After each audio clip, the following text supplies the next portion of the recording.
Welcome back to the channel, and we are here January 15th, and this is going to be the breakdown to Divisional Round NFL. We are here. This is going to be ridiculous. We have a solid 4 games between the Rams and Green Bay Packers, Baltimore Ravens and Buffalo Bills, Cleveland Browns, Kansas City Chiefs, and the Tampa Bay Buccaneers versus the New Orleans Saints. Oh, man. We're going to find out who's going to be the conference games coming very, very soon. This is going to be, last week was awesome. I didn't do a video on that, but I gave you picks. Like I said, we were 4 out of 6. That pick video is coming. But I'm going to do a Draftkings because I know you guys were asking for it. Wasn't able to get it to you, but we're going to do it for this week. And then you can kind of tell where I'm leaning towards with the picks, okay? If you just read between the lines, it's kind of obvious. All right. So we're going to go through this quarterback position. Starting at 8K, Patrick Mahomes, obviously going up against the Cleveland Browns. This is an elite quarterback. You know what to expect from Mahomes. The question is, are they going to be a little sluggish, taking a week off? But they have that championship mentality. Andy Reid knows what to do when he gets 2 weeks of preparation. So then on the other side, the Cleveland Browns can affect the Kansas City Chiefs with the run game. So either way, Patrick Mahomes is a great play at 8K because he is the key to this offense. They don't have much of a running game. Le'Veon Bell is going to be the guy, but if Le'Veon Bell is effective, it's probably because Patrick Mahomes is throwing passes to him. So most of the points is going to be through Patrick Mahomes. So at 8K, Patrick Mahomes is a viable play. Obviously, we're going to play him. 38 TDs, 6 interceptions. The man is outstanding. Let's move on. All right, Lamar Jackson against the Buffalo Bills. I think Lamar is going to show up and show out. He has been red hot since the end of the season, and he has steamrolled it all the way into the playoffs. He didn't come here just to win one playoff game, okay? He's here to make this a freaking party. All right, Lamar Jackson going up against this very, very bad run defense in the Buffalo Bills, and it's right here. I say it, and boom, it's right there. The 20th ranked rushing defense. This is the back ladder of run defenses in the league, and you saw it in the Indianapolis Colts game. Are people blind? Did you see Nyheim Hines get like 6 rushes for 70 yards? And did you see Taylor run after run get over 5 yards a carry very easily? They had that game. The Colts had that game. Let's be very, very serious, okay? The Colts gave away 7 points. Okay, they missed a field goal. That's 3.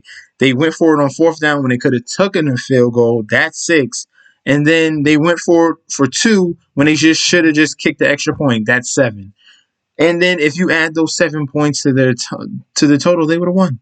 That last drive for the Colts would have been something else. So I'm going to lean towards this Baltimore run D. Give me all of Lamar Jackson at 7,600. He is going to prove a huge problem to the Buffalo Bills. Yes, love him at QB. We're going to move him. We're going to put him because he's one of my favorite QB plays. Next, Aaron Rodgers going up against a very, very tough defense. This is a LA Rams defense that is totally back. They're healthy. Aaron Donald's okay. Jalen Rams is still there. He's going to be attached to Devonta Adams. I don't see Aaron Rodgers going ballistic on this team. This is going to be a slug it out type of ugly game.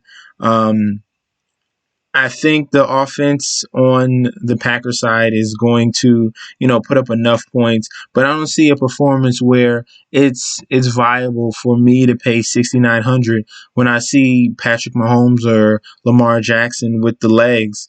I think there's too many opportunities with those, type of threats at quarterback than me to try to pick on the number 1 defense in the league. I think that's getting kind of cute.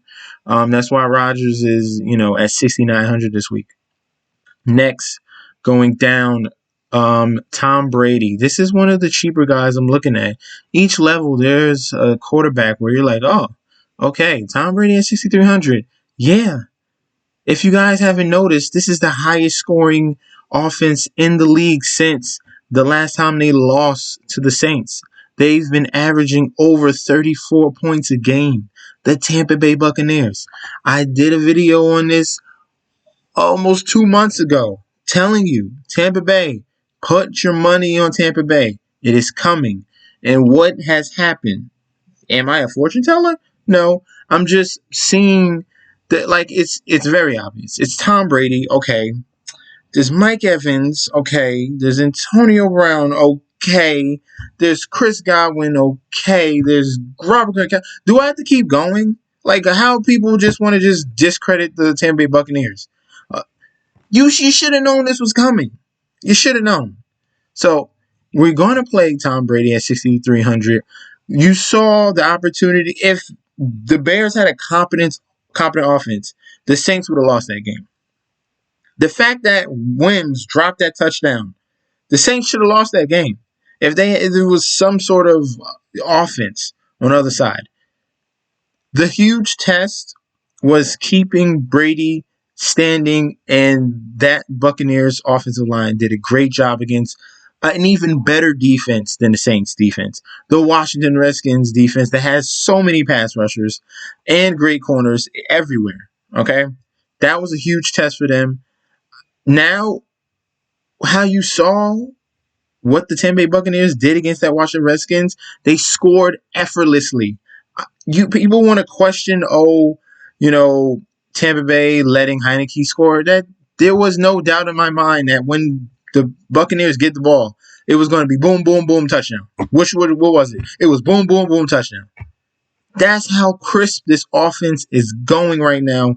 Tom Brady has all the weapons in the world, and it's going to be a ton of problems for the Saints. I think he's going to be undervalued. This is the last game of the whole slate as well.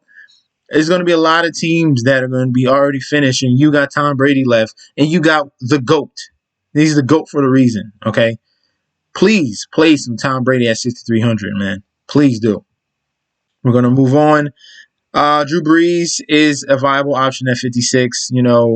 Tampa Bay is a solid D. They're good against the run, solid against the pass. The question is, can the pass rushers get there? Because they are a high blitz team. Todd Bowles, you know how he comes. He's going to blitz. Are you able to pick apart that defense when he brings that blitz? Drew Brees obviously is smart enough to do it. But I think there's better options. Like, I'm fading Brees. I'm fading Josh Allen. I didn't even speak about him. And, we could play Josh Allen. But we could play Josh Allen just because it's going to be all on him, right? There's no Zach Moss. The Buffalo Bills run game is Josh Allen because they don't use Singletary. And when they do, he's okay. So you're really taking a strong Baltimore defense and focusing on one facet, which is Josh Allen. And then when Josh Allen gets frustrated and does, when it's too much and he's overwhelmed, what does he do? He throws laterals behind players. He fumbles the ball. This is what's going to happen. This is what's going to happen. I'm pretty sure he'll put up okay numbers, but not enough to lead this team to a victory, or not enough for you to pay 7,400. Okay, I don't see 35 DK from Josh Allen going against that Baltimore defense in the snow. This is going to be a different, ugly, slug it out game. See, Baltimore is used to, AFC North, ugly, snow, cold. Buffalo is used to AFC East, losing. It's a tough games, tough individual games, but it's nowhere near AFC North type of competition at all. So Josh Allen, we're going to stay away from him. I mean, you can play him if you want to. Obviously, I know people will. But we're going to stay away from him, stay away from Drew Brees. We're going to look at Baker Mayfield because he is in a very nice, juicy spot. Okay, this is a 10-point underdog. And when you have an underdog, that means they got to score points. All right, he's had a great TD to interception ratio. He's definitely doing what he's supposed to. balancing the run, and then he's coming through with the play action, getting the ball to Jarvis Landry, getting the ball to Austin Hooper, and getting the ball to Kareem Hunt in these beautiful screens. So I'm going to be playing Baker Mayfield because if you think the Kansas City is going to be up, Cleveland's going to have to score. And I understand that they're a running team, but they're going to put up points because they're going to utilize, if that run is working, is going to utilize that play action, and Baker's going to have opportunities to throw touchdowns at that price at 5,300. If he gets you over 20 DK, which he did against Tennessee, did against a tough defense in Baltimore. This is a very good offense in the Cleveland Browns because they have a ton of weapons and they have two big bruising backs. Two nice bruising backs, and that is a bad game script for the KC Chiefs. Okay, Jared Goff, not looking at him at all. We can kind of skip that. There's no way in hell I'm paying. I hate Jared Goff. It wouldn't. Would you want to play him at 52? Oh, 10. Cool. 10. When's the last time you had 20, sir? When's the last time you had 20? Okay, one time, two times. Other than that, no. We're not playing that. I wouldn't advise you to do that. Don't do that. Next, we are moving on to the running back position. Alvin Kamara was able to eat up this Tampa Bay Buccaneers defense the past two times. If I go to at a glance, do they got the... No, they don't got the splits. They don't have the splits. So let's see if I can see what he did against Tampa Bay. Week 9 against Tampa Bay, 15.9 DK. And week 1, there you go. That was the performance I was looking at. He didn't go, they stopped him in the run game, which, like I said, Tampa Bay has a very good run defense, but he was able to pick apart in the receiving game, and that's Alvin Kamara. He's a dual threat, very dangerous man. At 7,900, definitely viable in your lineups. Next, we're going to look at Aaron Jones. They have a nice 1-2 punch between him and Jamal Williams. This isn't a great... They're going to need him. I think this is a sneaky play. Because if I'm going to choose, between their pass defense and the rush defense, I think the rushing will be more effective than the passing. Because I understand Donald is down there, but he's more of a pass rusher, going to blow up the middle and, disrupt Aaron Rodgers. I think they can, if they're going to win this, they're going to have to run the ball and be very physical. They're going to have to be very physical against the LA Rams. Aaron Jones is a viable play at 6,800. I think he's going to be very low owned because everyone's going to avoid the situation. But there's going to be points that are going to have to go up on this board, and Green Bay is going to lean on their stud. Okay, Aaron Jones. Even in ugly matchups, he's been able to come out, but it's not a love. It's not a love. Okay, it's not a love of Aaron Jones. Next, we have Nick Chubb. This is someone I love. Give me Nick Chubb. You might see lineups with Nick Chubb and Kareem Hunt. Okay, that's how effective these two running backs are. Even in fantasy, you could put both of them in there. I had both of them. Well, I have one of them, but you could use both of these guys, and they're both going to get you, 15 DK plus each in Draftkings and fantasy. This is how the Kevin Stefanski's offense is run. Kevin Stefanski's offense is run. They utilize these running backs, and they're going to play off the play action. So Nick Chubb, I love, and that means I love Kareem Hunt at 4,800. If you need a punt play, if you paid up at, wide receiver and tight end because it's Kelsey, and you need a cheap running back, this is the guy. Kareem Hunt. This is the guy. No, there's one more actually, but this is one I'm looking at. Okay, he's facing his old team, the Kansas City Chiefs, the Chiefs that let him go, obviously because it was a scandal. But Kareem Hunt might have a little, something on the shoulder, a little chip on the shoulder, and he wants to show up. So Kareem Hunt at 4,800, definitely a player you want to look at for your running back position. Someone you might want to throw in that flex as well. J.K. Dobbins. I spoke about how bad this Buffalo run defense is, and in the snow, and then they're just going to control the ball. This is going to be ugly. I think J.K. Dobbins, I think Lamar Jackson, I think Gus Bus, get all three of these guys. Especially Dobbins is going to get a touchdown. I see Lamar getting a touchdown. Gus Edwards is going to come up huge with some big third down conversions and some short yardage spots. But for fantasy, for DFS, for DraftKings, J.K. Dobbins, yes, at 6K, I like it. I like it.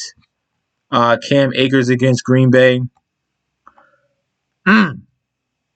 This is a spot. This is a spot. Because I know I don't like Green Bay's run D. I know I don't.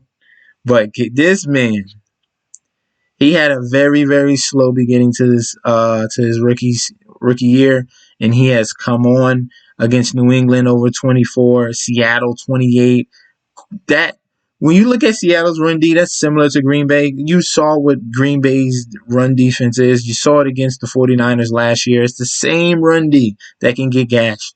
This is going to be the way for the LA Rams to win this game, to be in this game, and for your lineups. 5,700, Cam Akers, this rookie, if just please don't get injured.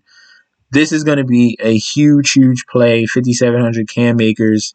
Very, very explosive. I've liked what I've seen out of him in the rushing game, in the receiving game. He has the burst. Yes, Cam Akers at 5,700. So you can get really, really creative here. Really, really creative. Clyde Edwards-Helaire has that, ankle.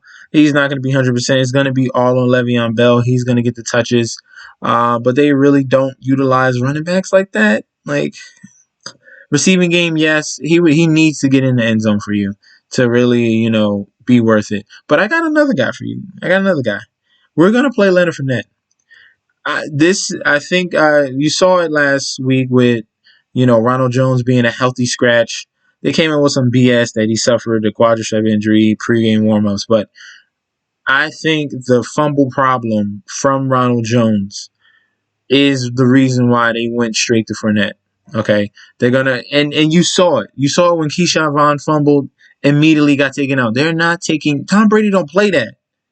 Tom Brady's not going to take any chances in the playoffs. He wants someone reliable, sure-handed, don't fumble the ball. So you can get a huge value at running back. I spoke about Kareem Hunt, but this is my favorite guy because he's going to get all the touches. You saw it last week, 93 yards, a TD, 4 catches for 39 yards. Fournette is going to be a focal point for this offense, and they're going to play off of him. I think I like him, especially for your lineups. They're going to put him in there for you guys. Wide receiver spot, we're looking at it right now. Okay.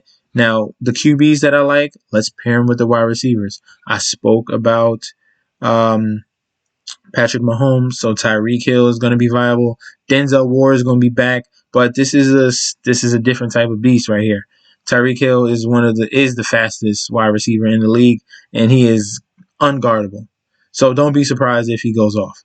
All right, at 8K, we're going to play Tyreek Hill. Devonta Adams, I know I didn't say, I didn't love Aaron Rodgers, but the amount of targets that Aaron Rodgers is going to give Adams gives him the ability for you to play him at 8,600, okay? You see it every single week, 12, 10, 10, 12, 9, 12. If he's getting that many targets, you're going to have him in your pool, okay, just in case, all right, because DK Metcalf had a good game against the Rams. He had 2 touchdowns, so why can't Devonta Adams, all right? Next, we're going to look at Stefan Diggs. He's going to be having a tough day dealing with the corners that the Baltimore Ravens have between Jimmy Smith, Marlon Humphrey, and Marcus Peters, who's more of a gambling corner. He's the big playmaker with the interceptions, but I like Diggs. Don't love Diggs. Obviously, they're going to be keen on him. You saw what Baltimore did, keen on Derrick Henry, and they shut him out. So that's going to be their obstacle, taking out Diggs. Okay, let the other people beat you. Let Gabriel Davis, let Beasley beat you, and you're going to have to live with it. Okay, because you don't want Diggs to kill you. He definitely has the ability to do it. I like, not love Diggs in that game. Michael Thomas, obviously he gets his guy back in Drew Brees. They were pretty fine against Chicago. wasn't great, but it's the same of what you expect with all the receptions and yards. It's just a matter if he's going to get in the end zone at this price. You're never going to see Michael Thomas at this type of price. This is a 9K wide receiver. You get him at 6,700, and I think there's going to be a very competitive game between the Tampa Bay Buccaneers and the New Orleans Saints. So we're going to play Michael Thomas. Mike Evans and Chris Godwin have the Q tag, but these are two explosive wide receivers. They're going to be fine. They are just getting a little rest, getting ready for the playoff game that they have against the Saints. So these two are definitely viable and are going to be fine. My favorite guy is going to be Godwin. My second favorite guy, I'm going to show you in just a second. But Godwin, 12 targets. He had a bit of the dropsies. He could have had an absolute monster game. This game should have been like 40 points because he literally dropped 7 balls. I don't know what was going on, but hopefully he fixes that for this week. The drops are going to be gone. But my favorite play on Tampa Bay, and someone that's going to be going up against a third string cornerback and really take advantage, is going to be Antonio Brown at 5,400. You can get Antonio Brown for 5,400. Are you kidding me? Atlanta, 11, 15, 138, and 2 TDs. Washington, on just a few targets, got you over 15 DK. They're going to focus in. Lattimore is going to be on Mike Evans. So, I mean, Tom Brady has so many weapons. You can't go wrong with any of these guys. You can't. Give me Antonio. The surefire guy is going to be Godwin.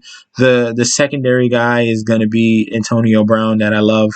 And then there's another guy on tight end, So we'll see on that. But Antonio Brown is a yes. If I'm choosing a LA Ram wide receiver, I'm going to choose Robert Woods over Cooper Kupp. Cooper Kupp is dealing with injuries, but for this season, last year, Cooper Kupp was a TD guy. This year, it's Robert Woods. And just give me the guy that's getting in the end zone on a consistent basis.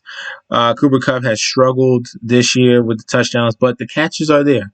So if you want the ceiling play, that's Woods. If you want the floor play, that's going to be Cooper Kupp. All right.